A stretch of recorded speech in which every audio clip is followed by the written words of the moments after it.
Our guest tonight, Dr. William Perry, has extensive qualifications for what we're about to talk about.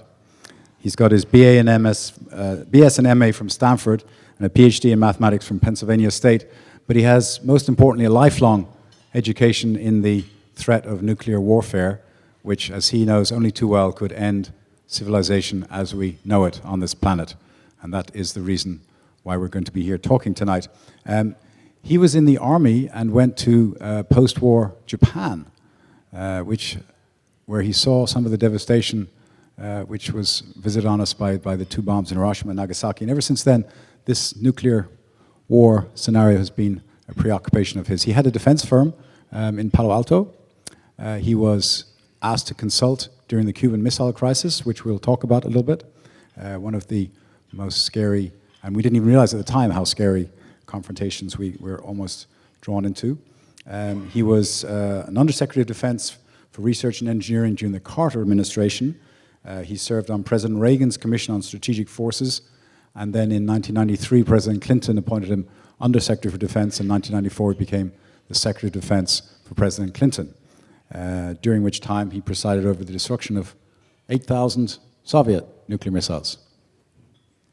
Not enough, but halfway there.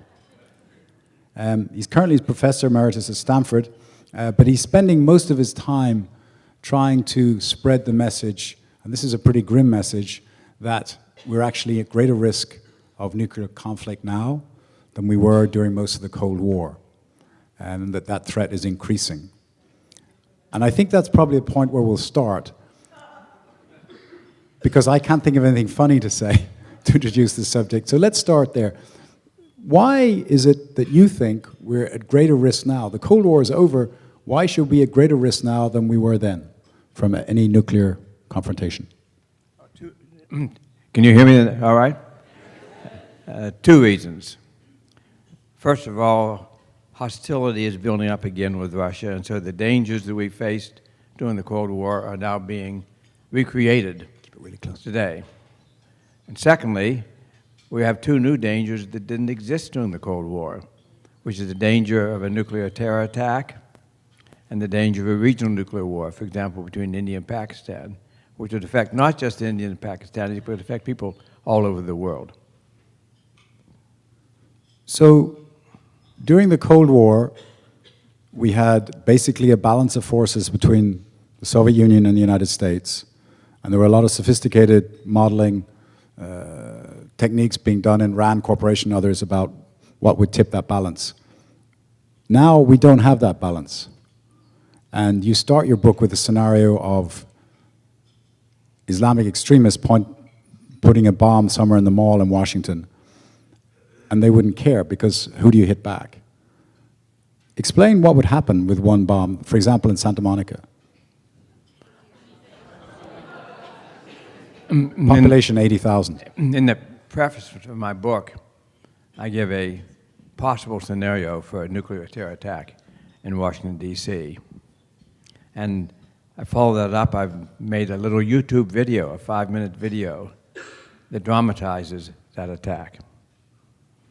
And the reason I do that is because the effects are much worse than you can imagine. It's not just a matter of whatever it is, 80,000, 90,000 people being killed. That's bad enough. But there are economic and social and political consequences that people don't even think about, that we just really go beyond the pale. And right up in the book and the video, highlight those, dramatize them, to get the point across to people how serious this is. Talk to us about the Cuban Missile Crisis and the lessons learned there. Some of them only learned many years afterwards. Well, I was at home in California minding my business in 1962, and I got a telephone call from the Deputy Director of CIA asking me to come back to Washington to consult with him on a technical problem. And I said, sure, I'll rearrange my schedule and I'll see you next Monday. And he said, no, you don't understand. I need to see you right away. So I got on the night flight and flew back into his office next morning, and I was stunned when he had laid out on his desk pictures of Soviet missiles being deployed in Cuba. That was the first inkling that I had of what came to be called the Cuban Missile Crisis. He asked me to work on a small team, partly in 3 or 4 intelligence analysts and 2 or 3 technical people, that each day would look at the data coming in, pictures, for example, of the missiles being deployed. And by midnight that night, we'd have a report written, which would sit on President Kennedy's desk the next morning. And the director of CIA would brief him on what it said to guide him on the decisions he made during that day. So I wasn't a decision maker in that process, but I was very deeply involved in assessing what was going on. And I can still remember every night when I finished the report and I went back to my hotel room to go to bed, believing this was going to be my last day on Earth. President Kennedy subsequently said that he thought there's a 1 chance in 3 that the Cuban Missile Crisis would explode into a global nuclear war. And my view is that Kennedy was an optimist. That what I knew then and what I've learned since then suggests that the situation was much more dire than that. For example, he didn't know, because we didn't know, we couldn't tell him, that beyond the long-range missiles that were in Cuba that were not yet made with warheads, that there were already small tactical nuclear weapons, short range, in Cuba with nuclear weapons, and where the Russian troops had the authorization to use them without consulting with Moscow. If President Kennedy had accepted the unanimous advice of his Joint Chiefs of Staff, he would have invaded Cuba. And had he invaded them, our troops would have been decimated on the beach by those tactical nuclear weapons, followed by a general nuclear war. So it was a much grimmer situation even than we knew at the time, which I said was President Kennedy assessed as a 1 chance in 3 of going nuclear. And there are also nuclear-armed submarines, one of which almost launched as well. Yeah, we didn't know that at the time either, but the Soviet ships that were going into Cuba were being escorted by Soviet submarines. And those Soviet submarines had nuclear torpedoes, and the commander had authorization to use them without referring back to Moscow. And we didn't know they had nuclear torpedoes there. And so our destroyers, who were there to stop the Soviet ships from bringing missiles in, detected submarines on their sonar, and so they started dropping depth charges on the submarine, either forcing the Soviet skipper to surface or to fire back. The skipper of the ship, the captain, was ready to fire a nuclear torpedo, which would have brought about a general nuclear war. But happily, the Soviets had a procedure that on a submarine, since they couldn't communicate with Moscow, they were authorized to use the nuclear weapons, but only if the 3 top commanders on board agreed. And in this case, one of them did not agree. And that's the man who saved the world. Because had he agreed, none of us would be here today. So the Cuban Missile Crisis was dangerous, and everybody knows it was dangerous. My point is far more dangerous than we thought. Neither Kennedy nor Khrushchev wanted a nuclear war, neither of them. They were doing everything they could to avoid it. But the circumstances were moving beyond their control, and we almost blundered into a nuclear war. So I put in my mind, of what I look at today, the growing hostility between U.S. and Russia, I think not for a minute believe that Putin is going to order a nuclear attack on the United States, or that Obama or later Trump would order a nuclear attack on Russia. So that's not the danger. No, really was the danger during the Cold War. The danger was we'd blunder it, we'd miscalculate. We'd get involved in some minor military conflict, and it would escalate and just get out of control. That was the danger then, and that's the danger today as well. You have one story in your book about NORAD early warning system picking up 200 incoming Soviet ICBMs, and you got a call. The story about the Cuban Missile Crisis, I was a civilian at the time. I was working in a defense electronics company in the San Francisco area. But later, I was asked to be the Undersecretary of Defense for Research and Engineering and accepted that. So this story dates back to the period when I was the Undersecretary of Defense. And I got a call at 3 o'clock in the morning. This was 1979, I think it was. And I picked up the phone, half awake, and the voice on the other end identified himself as the watch officer at the North American Air Defense Command. And the first thing he said to me was his computers were showing 200 ICBMs on the way from the Soviet Union to the United States. Well, I might have been sleepy before, but I tell you, I became instantly awake. And I thought we were about to relive the catastrophe that we had narrowly avoided during the Cuban Missile Crisis. The general quickly went on to explain he had already determined there was a false alarm. That something was wrong, and he was calling me. I was a technical person. I wasn't in the chain of command at the time.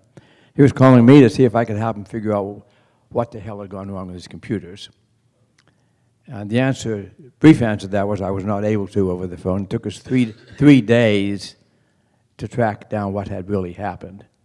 And what had happened is that there was this change of shift, and the new computer operator coming in mistakenly, instead of putting the operating tape in the computer, put in a training tape. And so what was being simulated was a very plausible attack scenario. Fortunately, the watch officer was astute enough and careful enough to check other indicators. None of the other indicators indicate attack. Only the computer was saying that. So he was reasonably sure there was something wrong with his computer, although he didn't know what. So we have had, by the way, to my certain knowledge, 3 such false alarms during the Cold War. And Russia, to my knowledge, the Soviet Union, had 2 false alarms that I know of. There may be more. One of the false alarms in the Soviet Union was like the one I just described to you. And in this case, the watch officer, the Russian watch officer, again, sensed that something was wrong. And he did not call in the report to the President of Russia, just as our watch officer did not call in the report to the President of the United States. Because if he had, they would have been woken at 3 o'clock in the morning and had 5 minutes to decide what to do about this. So there are those, there were during the Cold War, those kind of problems. By the way, the Russian watch officer that night wrote a book about his experience, and that book has been made into a movie, and I recommend that you see that documentary. The name of the documentary is The Man Who Saved the World. In this case, it was a Russian major who saved the world. I've often thought, what if that watch officer, or our watch officer, hadn't been so astute, hadn't been so careful, hadn't been so showed such good judgment? Or what if this had happened during a crisis? What if it happened during the Cuban Missile Crisis or one of the Mideast crises? In that case, the message surely would have gone to the President. The President then has 5, 6, 7 minutes to decide whether to wait for the impact of those missiles to verify that they were real, or to launch our ICBMs before they impacted. We have what's called a launch on warning policy. And the reason we launch on warning is we assume that an early attack, a first attack, would include our ICBMs in their silos, and therefore the impetus is to launch them before the attack lands so we can save them. That's the decision the President would have to make. That's a decision that any of our presidents have had to make. Today it's a decision President Trump will have to make. If he gets a call from North American Air Defense Command saying we have an indication of a missile attack underway, and it comes in the middle of the night, as all the ones I'm familiar with have come, then he has 5 or 6 minutes before those missiles will presumably impact, and therefore 5 or 6 minutes to decide whether to launch. If he doesn't launch and there is an attack, we lose our ICBMs. If he does launch and there is an attack, we have brought about the end of the world by mistake, by accident. I'd just say about this today, all of the false alarms I know of were either machine error or human error. I simply point out to you today the machines still error and humans still error. So we're going to have more of those false alarms. And we still have a launch on warning policy. I guess I worry about that more than anything. So not only that, but to paint an even grimmer scenario, both the Russians and now it looks like our own country are talking about upgrading our current nuclear forces. In fact, the Russians have already started. Yeah, we're not talking about it, we're doing it. It's happening. The Russians are well advanced in completely rebuilding the Cold War nuclear arsenal, not just rebuilding it, but upgrading it and updating it and making it more powerful. Explain to us why the Russians are doing this. Pardon me? Please explain to us why the Russians are doing this. What's the point? They can already destroy the planet. Why are they doing it, what they're doing? Well, for one thing, their missiles and our missiles and the nuclear weapons, they're getting old. And so you might want to replace them. But you might also want to reconsider what the situation is today, and maybe it's a time to come up with a different policy than the policy we had during the Cold War. But we're not doing that. The Russians are proceeding to rebuild the Cold War nuclear arsenal and upgrading it. We're now beginning to follow suit, and we have now, in the proposed legislation of the Congress, the first phases of rebuilding our nuclear arsenal at a cost over the next 20, 30 years of about $1 trillion. So it's not a small cost. But whatever you're concerned about, or lack of concern about the cost may be, my main concern is the danger more than the cost. And part of the reason, as we talked about before we started here, the Russians have fallen very far behind with their conventional forces. And so they see the nuclear option as their way of rebalancing, right. I guess. We should be able to relate to that. When the Cold War started, the United States had dramatically demobilized after World War II, both our troops and our defense industry. The Russians had, Soviet had not. And so we were looking, when the Cold War started, we were looking at about a 3-to-1 disparity in favor of the Russians in terms of all conventional armament, tanks, airplanes, number of people in the army, and so on. A 3-to-1 disadvantage. And we considered that the Soviet Union was hostile. Eisenhower made the decision that we're not going to try to match the Soviets, that we would offset their conventional capability with our nuclear capability, which at that time we had almost a unique advantage in. That lasted to about the mid-1970s, and by that time, the Soviet Union had caught up with us in nuclear weapons. So now we're confronted with equality in nuclear weapons, but a 3-to-1 disadvantage in conventional weapons. And that's the time I became the Undersecretary of Defense for Research and Engineering. I did not want the job. I had not sought the job. I was dragged kicking and screaming out of Silicon Valley. But my task was to use the digital technology, which is then emerging digital. Back in the 70s, it was new stuff. Use the digital technology I was using in my company to apply to military systems so that it would give our conventional forces a qualitative advantage over those of the Soviet Union. So we're going to use the qualitative advantage by using digital technology to offset their quantitative advantage. And that's what we did. We built smart bombs, we built smart reconnaissance systems, we developed stealth aircraft, we developed the GPS system, that was done in those days too. We developed DARPANET, which later became the Internet. All of those things were done in the late 70s. So while I was dragged kicking and screaming back to the job, I must say for a technical person, it was the most exciting and most interesting set of challenges I could have had.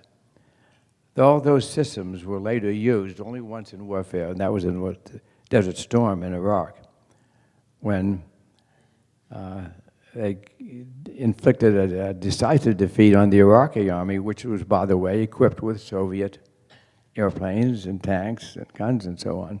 So they demonstrated that this offset really worked. So we understand that issue. But today, the Russians are looking at the fact that their conventional forces are outgunned and outmanned by those of the United States and NATO. And so they're going to try to offset that, not with technology, which they don't have, but with nuclear weapons. And so they have a big commitment to build the best possible nuclear arsenal, and they're in the process of doing that right now, which is, I say, very dangerous. And of course, we're in the process of saying, we're not going to let you get ahead of us, we're going to do it too. So that's what's going on. We're busy keeping up with the Joneses in the nuclear weapons department. All of this not only is very expensive, but it's very dangerous. And I must say, most of our citizens don't have the faintest idea what's going on. So I see my job as being a messenger, saying this is what's happening. If you don't want it to happen, we should figure out what to do about it. Let me, if I may, detour around some of our other more spectacular rivals, starting with the North Koreans, who are the only country who have tested nuclear weapons in this current century. How do you rank them in terms of a threat to the United States and also, of course, to South Korea and Japan? I'm very concerned about the North Korean nuclear weapons, and by the way, worked very hard to try to keep that from happening, both when I was in government and then after I got out of government. President Clinton asked me to serve for several years on a part-time basis, being his envoy to North Korea, to try to work out an agreement with them so they would not go nuclear. And we were very close to getting that agreement, actually, when the administration changed and the Bush administration decided not to pursue that line of approach. And the rest is history. Then the North Koreans now have a nuclear arsenal, maybe 20 nuclear weapons. So I'm concerned about that, but I am not concerned on for the reason that most people give for being concerned. I'm not believing that North Korea is going to launch their nuclear weapons against Japan or South Korea or even the United States for that matter, even if they have the capability. And the reason I say that is I've dealt with and talked with the leadership quite a bit over there, and I think I understand where they're coming from. This is a government which is detestable in many ways. You'll never get me to say a good thing about the North Korean government. But they are not suicidal. And they understand if they launch a nuclear weapon against us, they're going to be destroyed. They are not religious fanatics. They're not seeking martyrdom. So for all of North Korea's faults, I'm not really concerned about launching an unprovoked attack against us. The danger with North Korean nuclear weapons is that this is a country that likes to take provocative actions, likes risky provocative actions. And they've done a lot of them through the years, some quite outrageous. But my fear now is that they may be emboldened with this nuclear capability to take more outrageous eventual force. And it's going to stimulate South Korea to respond militarily. And so we'll get into a military conflict, conventional, with North Korea. But North Korea would lose that because the South Korean forces, backed up by American air and naval power, are far superior to those of North Korea. So then with their back against the wall, they may end up using the nuclear weapons. Their number one objective, North Korea, I'm completely convinced, is sustaining the Kim dynasty, period. They have second and third and fourth objectives, but that's number one. And so they're not going to do anything to endanger that. But if we endanger the Kim dynasty, then we might put it in danger of being blown out of the city. Then they might use the nuclear weapons in desperation. The other country that seems to be somewhat reckless in its nuclear strategy are the Pakistanis, who have not only long-range missiles but have developed their own tactical nuclear weapons, which they conceivably could want to use against India. Yeah. How do you rank that in terms of global threats? Very seriously. Pakistan and India have essentially equivalent nuclear forces. Both of them, and especially Pakistan, emphasize what they call tactical nuclear weapons. I want to emphasize that the term tactical nuclear is almost a meaningless term. A tactical nuclear weapon might be a bomb that goes off with the destructive power of the Hiroshima bomb, but it's packaged a different way, and it's under different control. That's what makes it tactical, not that it goes off with a smaller bang.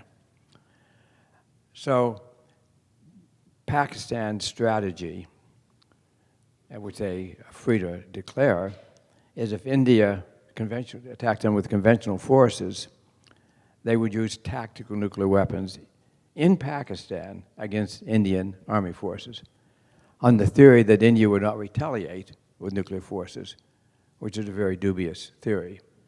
So if we get into a fourth, or depending on how you count it, a fifth India-Pakistan war, this one would very likely go nuclear.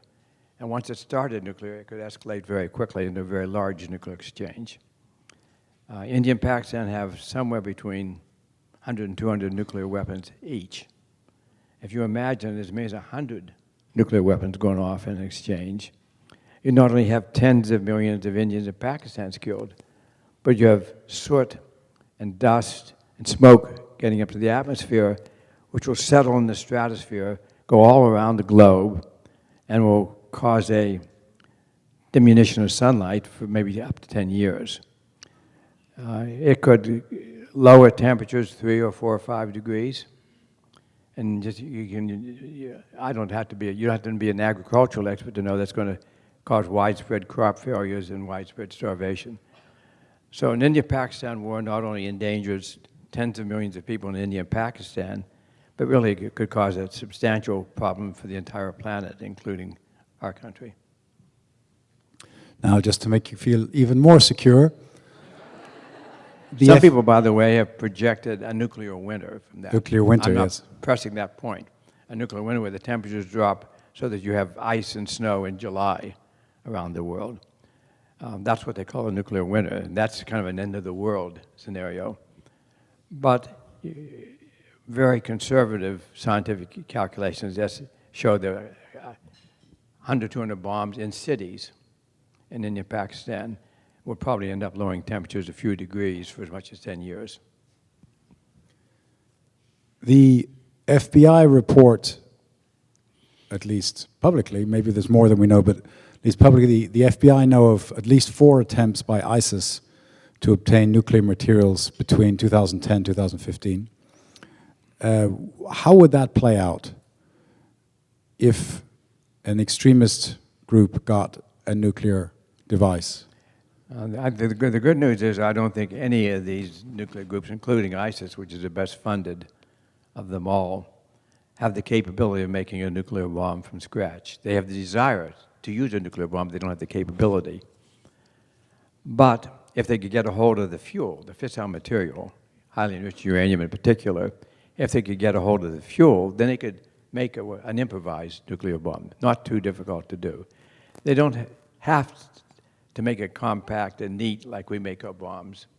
They could deliver it, it doesn't have to be in a missile, they could deliver it in a truck or a freighter and do just as much damage. So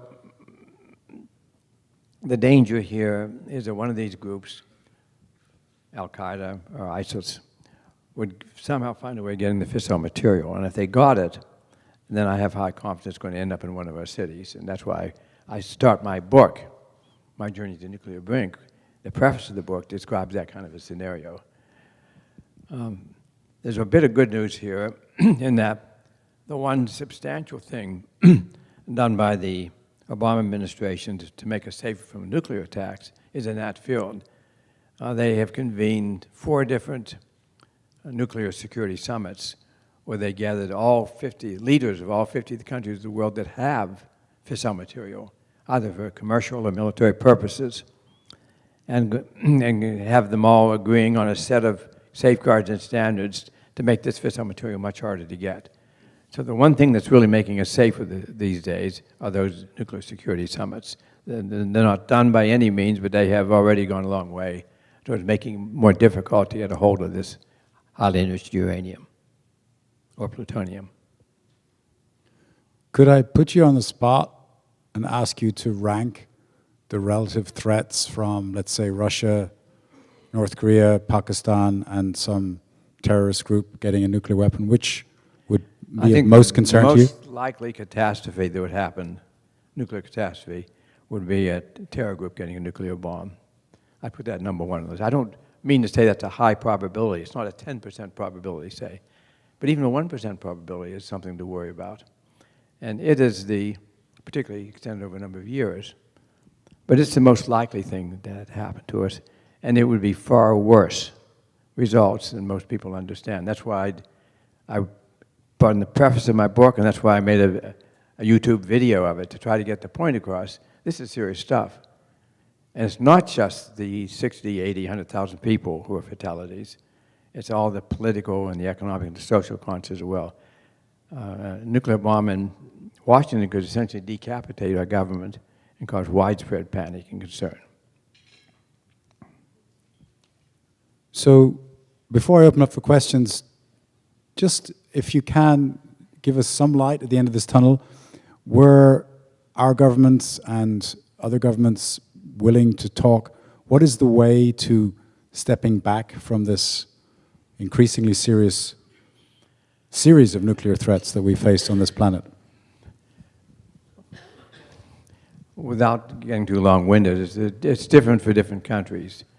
In Korea, I think it's too late to stop them from getting nuclear bombs. They're not going to roll back the nuclear bombs. So in Korea, the beginning of wisdom is to understand that our objective of negotiating with North Korea is to lower the dangers, not to get rid of them. And the last administration did not do that, did not attempt to do it. It was all or nothing for them. I think the new administration will perhaps consider the lowering the danger scenario of Korea. With Russia, though, that's really the most serious. Okay? I mean, not because it's the most likely to result in a war, but because if a war resulted, it would be the end of the world, really. I mean, they have 7,000, 8,000 nuclear weapons. It only take 1,000 to end the world. They have probably 10 times as many as they need to end civilization. So Russia is the key, it seems to me. And any political approach to that problem has to do what mathematicians call separation of variables. When a mathematician is trying to solve a difficult mathematical problem, he tries to separate the variables and solve each one of them one at a time. In the case of Russia, there are a set of problems dealing with Russia that are essentially intractable. Crimea, Syria, Ukraine, you can go on. And those, we have substantial disagreements with Russia, and talking with them isn't going to get rid of those disagreements. So there we have to find a way of just making sure those problems don't get out of control. But in the nuclear field, we actually have pretty common interests with Russia. Neither one of us wants to see more countries proliferate, so we have common interest in preventing nuclear proliferation. We have a common interest in keeping a terrorist from getting a nuclear bomb. My scenario of a bomb going off in Washington, that could be Moscow as well as Washington. So the Russians have to care about this problem as much as we do. So if we can separate that from the problems we don't agree on, say, here are things we agree on, what can we do working together to lower the danger of nuclear proliferation, to lower the danger of a nuclear terror attack? That's what I would recommend to this new administration that they do for the Russian policy. Understand that because you can't solve every problem doesn't mean you can't solve some problems. Focus on the ones you have a chance of solving because we have common interests, and work on those. Alexander has the microphone. Please raise your hand.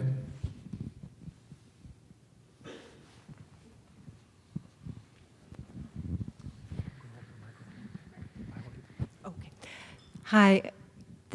A couple of years ago, there was a report out of Russia, or we're not quite sure where the reports came from, that there was a new Russian submarine that had been developed, a drone unmanned submarine called the Status 6. It was supposed to operate at very low depths that would be the depth at which our torpedoes would be crushed. It's supposed to be very fast. And my question is, and it was supposed to deliver a payload of persistent radioactive thermonuclear weapons that would, so that the radioactivity would last for a long time, and essentially wherever they attacked could not be rebuilt because of the persistent radiation. Do you find that a credible report? And if so, would you characterize that as a first strike weapon? And if so, what impact does that have on our defense posture? Yeah. And this is a question about the report of a Russian long-range submarine that delivers a large nuclear warhead to one of our ports. Yes, I think it's technically quite credible. They can do it. We could do it if we wanted to. The only question is why would they want to and why would we want to? This is a way of destroying New York, the port of New York, or the port of Los Angeles. But the Russians have 8,000 ways of destroying the port of New York. It's called missiles. And they don't need another way of destroying New York, another way. So the question in my mind is not whether they have could do such a weapon. I'm sure they can. It's a question of why they would want to publicize that. What is their point in letting it out that they are developing such a weapon? It's kind of a terror tactic, I think.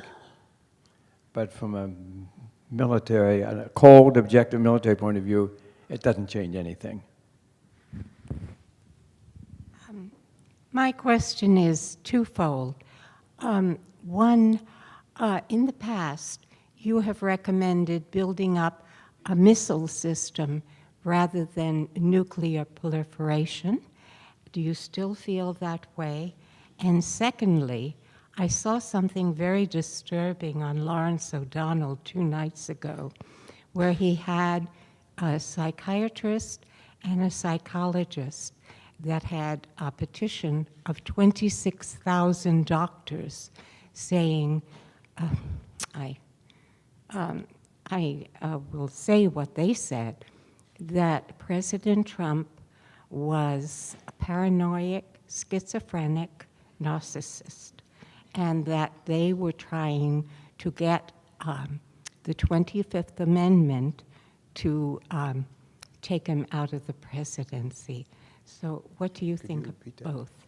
So the first part of the question was, I think, the difference how much we're advocating for conventional weapon programs as opposed to nuclear weapons. And the second part of the question was those medical professionals who think that the current president has some narcissistic, schizophrenic, paranoid, a bunch of other things, and to what extent he should be entrusted, I guess, with our nuclear security. The first question is I'm strongly in favor of maintaining powerful conventional military forces as we have today. Today our conventional military forces are superior to those of any nation in the world. I feel quite confident, and I think we should maintain that. One of the reasons I feel that is because that means we have no incentive to have to go to nuclear weapons. Any security problem we can face with our conventional weapons. We don't have to worry about escalating to nuclear weapons. And also it's a powerful deterrent in and of itself to anybody attacking us. The second question is too far out of my field that I wouldn't care to speculate or guess on it. Is it really far out? I will say this, though. The issue I described earlier, which is a president making a decision to launch nuclear weapons based on, say, a report that an attack is underway, that's a decision which the president will have to make in 5 or 6 or 7 minutes, often without context, sometime in the middle of the night, when he's still not quite awake, maybe after he's had a few drinks. Who knows when it's going to come in? I don't think any person should have to make that kind of a decision. Is why I'm not in favor of our launch and warning policy. But if it comes down to that, I hope the person who makes that decision is calm and placid and has a good temperament.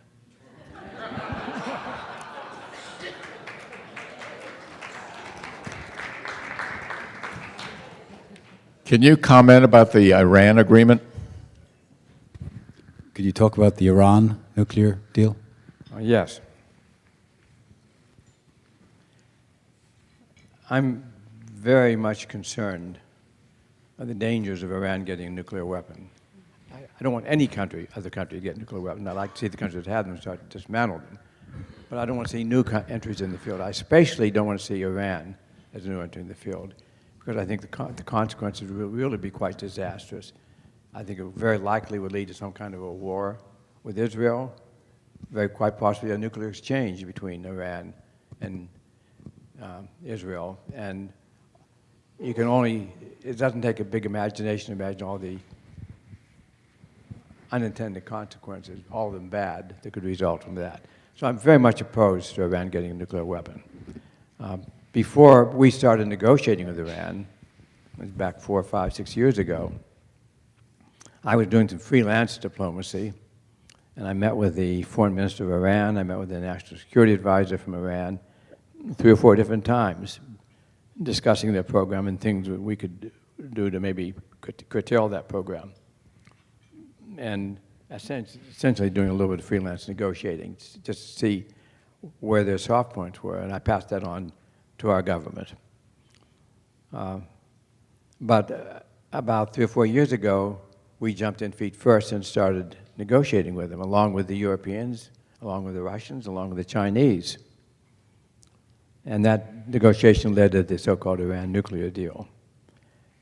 That deal was possible because of sanctions, not just the United States sanctions, but European sanctions, the United States, Russia, China, everybody joined in. And so ordinarily sanctions are not very effective. But in this case, because the whole world was participating, they were very damaging to Iran and drove them to the bargaining table in a position willing to deal.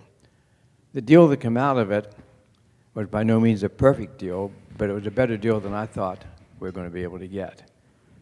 It was a deal that I think pretty well assures they're not going to have nuclear weapons for at least 10 years. And most importantly, it puts in place very intrusive inspection regimes. So it opens up for transparency of the program far beyond anything we've ever had in the past. So I'm feeling pretty good about the Iran nuclear deal. Some people have proposed, including our current president, that we're going to negotiate a better deal. I would just say flatly, that is a fantasy. There is no better deal. There's a better deal you can imagine, but there's not a better deal you can negotiate. The minute we pull out of that deal, we lose the Europeans, we lose the Chinese, we lose the Russians.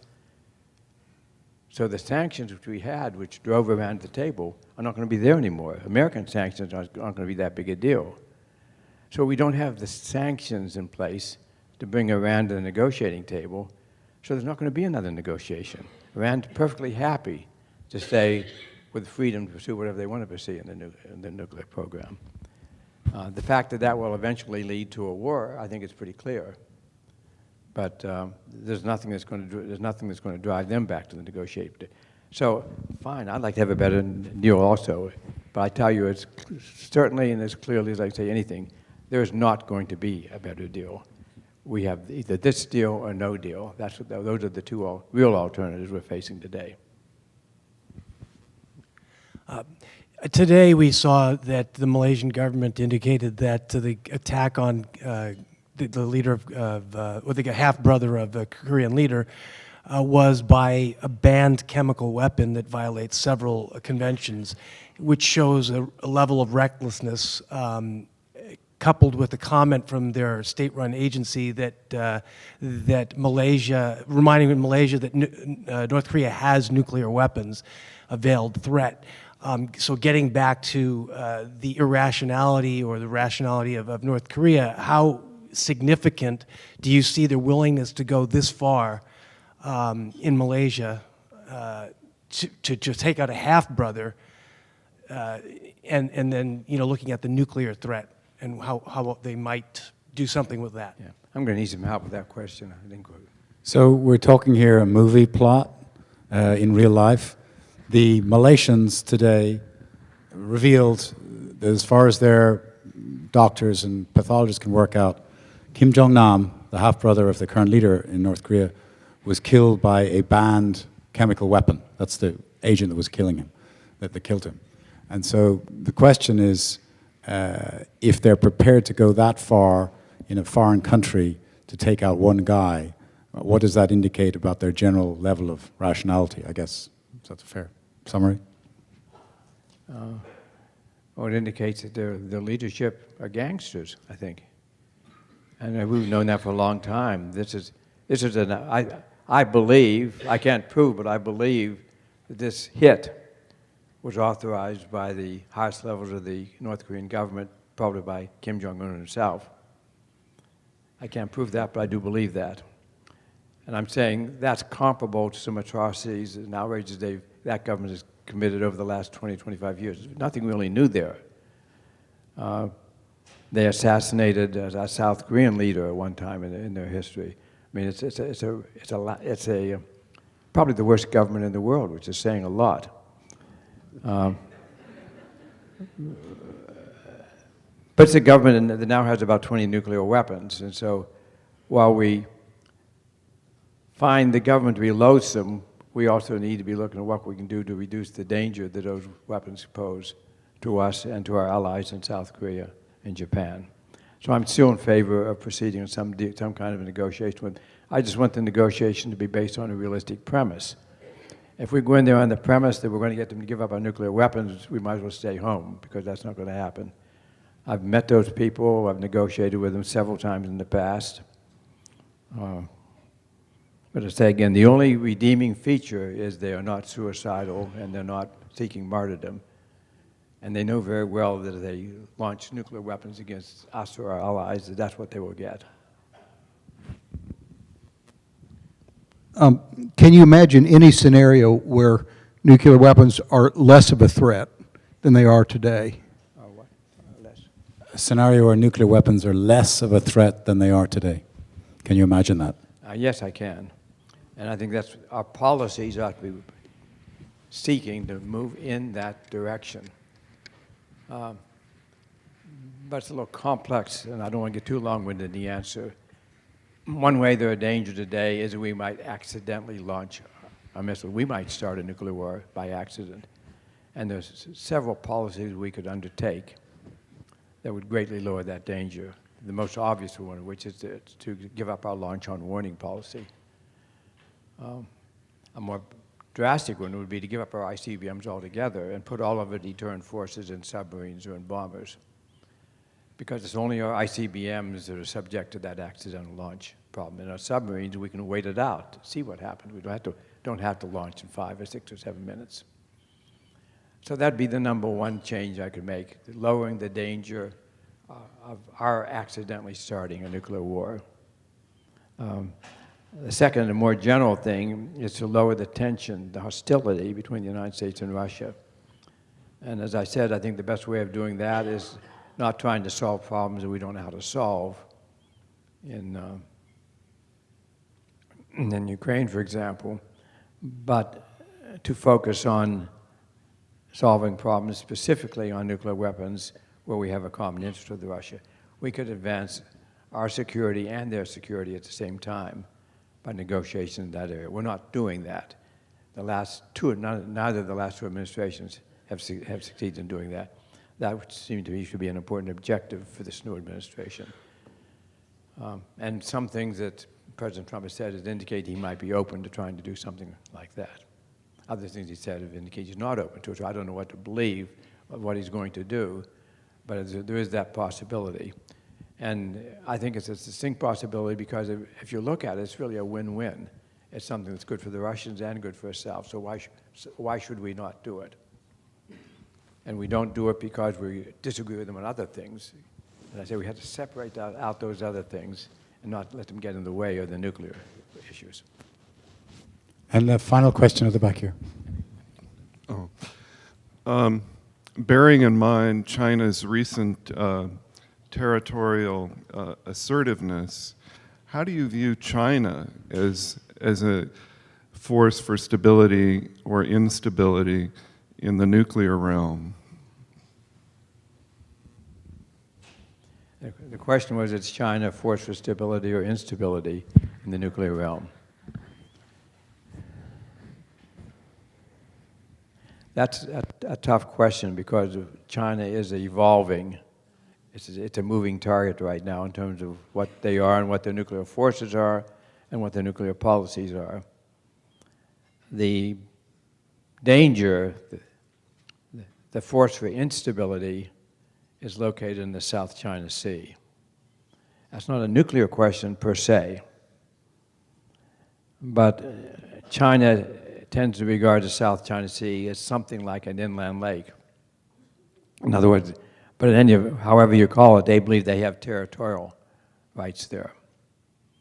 The United States, not to mention other countries in the area, don't see it that way. The United States insists on free right of passage through the South China Sea as if it were international waters. And sooner or later that's going to lead to some kind of a low-scale but dangerous military clash. So that's a force for instability. The challenge with, if and when that happens, and I think it will happen, is for leaders of both countries to recognize the danger of letting it escalate.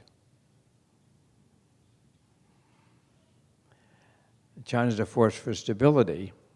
This is the opposite side of the coin now, is because the future of that government depends on maintaining a growing economic picture for their people.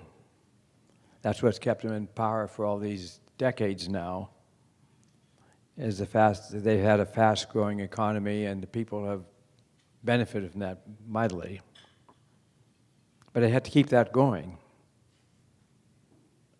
And to keep that going, the last thing they need is a military conflict with the United States or any other country for that matter, but certainly not a military conflict with the United States.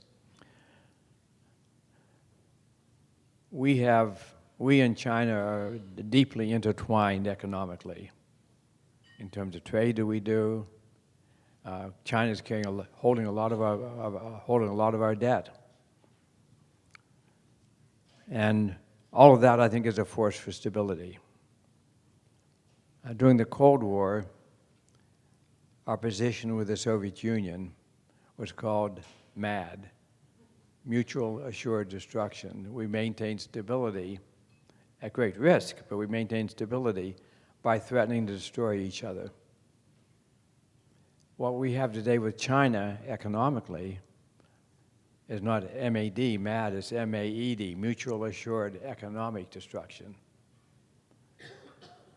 which is if either one of us get into a conflict with the other one, we bring down this whole edifice of economic dealings that are so important to both of our countries, but I must say more important to China than to us. So the great force for stability in China is their economic interdependence with other countries in the world, including particularly the United States. And the great force for instability is their desire to achieve their national aspirations in the South China Sea. Thank you. That's all I have tonight.